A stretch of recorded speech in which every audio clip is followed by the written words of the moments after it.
Halo sahabat-sahabat pioners, Anda lihat ya, ini apa ini ya? Sebentar kita dengarkan. Saya bacakan bagi rekan-rekan semuanya. Ya. Hari ini rapat Senat USA, Project Pi Network diusulkan dalam Dewan Senat USA. Semoga menjadi awal yang baik, OTW super bahagia bagi pioners. Ya, mungkin semua pioner melihat ini seperti apa ya, atau menganggap hoax ya, seperti juga yang ditulis oleh rekan yang memposting ini. Saya lihat ya, karena memang Indonesia sudah terbiasa dengan ya begitu ya. Tapi setelah saya dengar-dengar ya teman-teman ya, wah luar biasa. Saya pun kadang-kadang sering berpikir, benar nggak ya bisa masuk di dalam pejabat yang ada di Amerika, Pi Network ini. Dan mungkin juga sementara saya berbicara ini ada yang teman-teman menganggap saya bahwa halu ya, memang seperti tidak masuk di dalam akal ya. Kita coba lihat aja teman-teman ya, kita dengarkan supaya teman-teman bisa dengar. Bagi yang ngerti bahasa Inggris, silakan nyimak baik-baik. Beberapa kali dia sebutkan Pi Network ya teman-teman ya. Lihat. Mr. Emmer is now recognized for 5 minutes. Mr. Emmer is now recognized for 5 minutes. Thank you, Chairman McHenry. I'm proud to have this nonpartisan bill, the Blockchain Regulatory Certainty Act, this markup today. I've been working on this legislation for the past 4 Congresses, and I'd like to thank my friend Darren Soto from Florida for co-leading this effort with us. The bill is simple. It codifies long-standing guidance from the Financial Crimes Enforcement Network within Treasury, FinCEN, Dengar ya, Pi on Network. how the money transmission framework applies to the decentralized blockchain space. The money transmission licensing framework in the United States is a state-by-state framework requiring more than 50 state and territorial licenses, as well as federal registration with FinCEN. Of course, money transmission licensing laws are designed to protect consumers from the risk of loss of assets, a risk presented when money transmitters, and other intermediaries actually take control of consumer funds. However, with state regulations varying on what type of blockchain-related entities qualify as money transmitters, major discrepancies in the state-by-state framework create uncertainty for providers who never have custody of customer funds and, in fact, even provide extra layers of protection for the very consumers that money transmitter laws are designed to protect.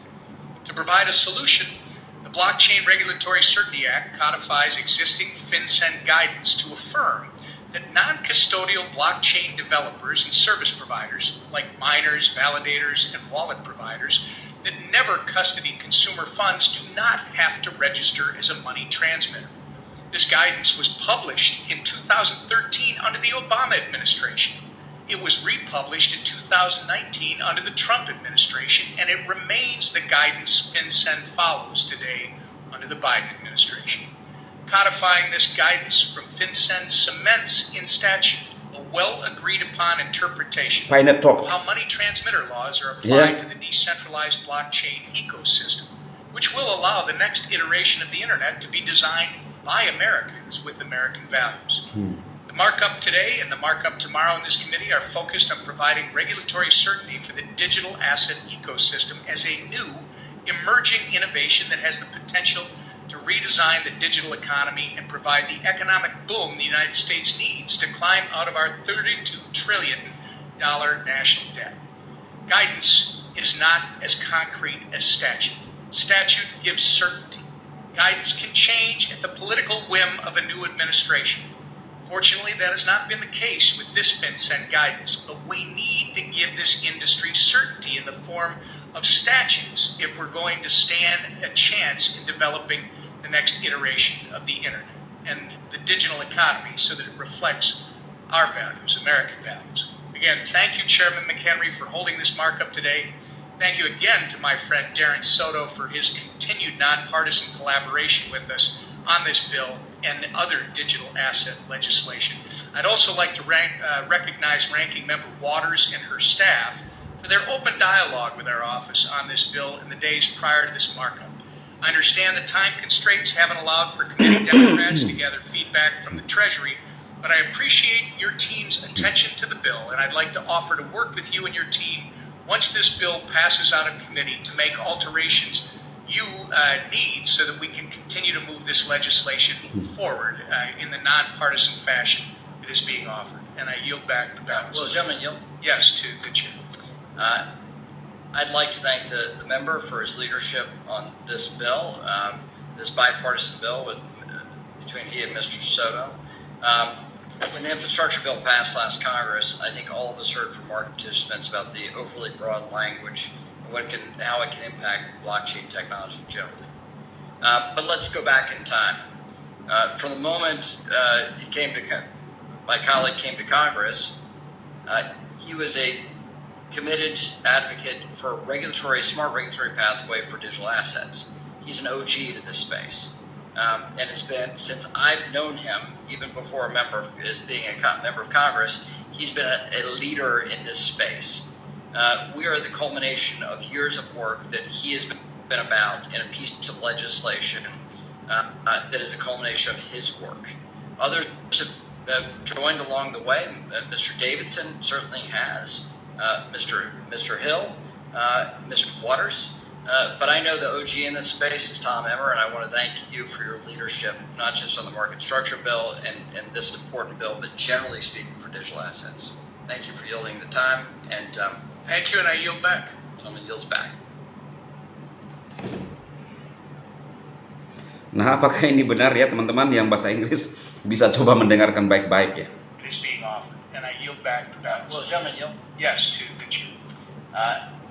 I'd like to thank the member for his leadership on this bill, this bipartisan bill between he and Mr. Soto. When the infrastructure bill passed last Congress, I think all of us heard from market participants about the overly broad language and how it can impact blockchain technology generally. But let's go back in time. From the moment my colleague came to Congress, he was a committed advocate for a smart regulatory pathway for digital assets. He's an OG to this space. And it's been, since I've known him, even before being a member of Congress, he's been a leader in this space. Teman-teman bisa komentar ya di video ini ya, memberikan tanggapan teman-teman semua ya. Beberapa kali dia menyebutkan tentang Pi ya. Apakah ini mereka yang berbicara atau hanya sebagai stuntman aja, kemudian ada yang ngisi suaranya ya. Kita berharap memang benar-benar ya. Oke teman-teman, sukses bagi rekan-rekan semuanya dan salam.